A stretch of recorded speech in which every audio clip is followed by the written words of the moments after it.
the children finding their mission in the great design.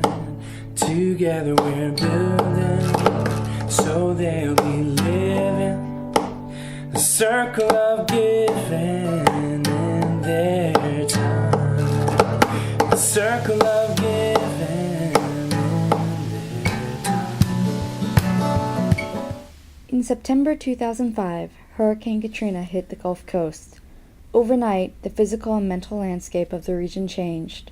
To rebuild after a disaster of such scale was an uphill battle, one rife with emotion and hurt that ran deep along lines of race and class. Unlike anything UUSC, the UUA, or the Gulf Coast had faced before, UUSC and the UUA set out to address the needs of those most disenfranchised by this disaster.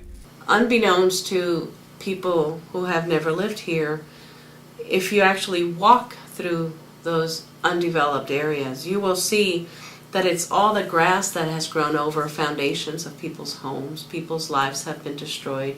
History has been put down the drain. But the real history, the real historical factors of people, we had so many African American communities living here in East Biloxi.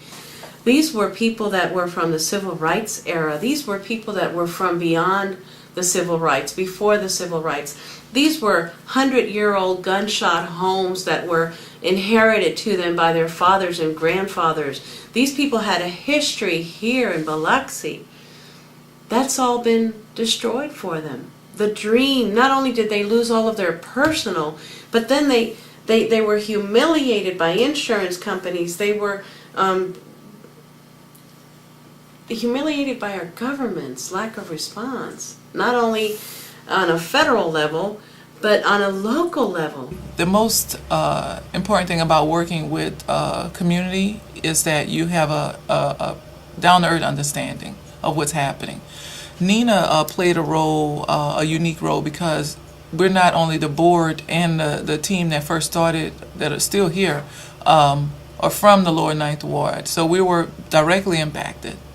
We had personal issues that we were struggling with while we were helping to get other families and our neighbors back home. So I think a unique role that was played by Nina was to connect. The conversations was from a different, just a whole different level, at a whole different level. The planning was taking place of how communities would come back. But at the same time, the conversations weren't taking place with many of the residents. And what we began to learn was people did want to come back, but at the same time, what am I coming back to? We're not getting the information. Our input is not there. And so how do you even, it was hard for people to even decide, do I want to stay in Texas? Do I want to stay in Mississippi? Or wherever they might have been residing at that time? It was hard.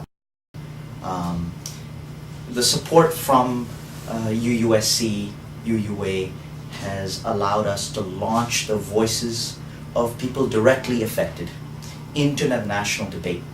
We've been able to project the people, the stories, and the analysis of grassroots communities. And we've been able to launch those voices into a national debate that excluded them. It's always important to talk about why New Orleans is not a toss-away city.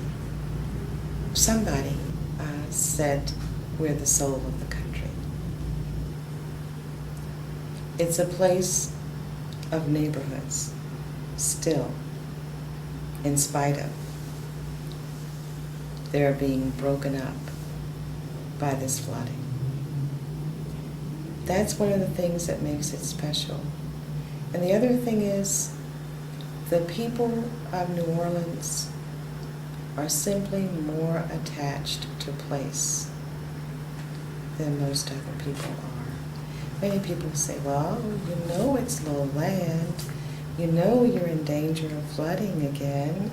Why are you coming back? Why do you want to live here? But because of that attachment to place, and the sociocultural fabric of New Orleans. Native New Orleanians are going to do everything they can to come back home. And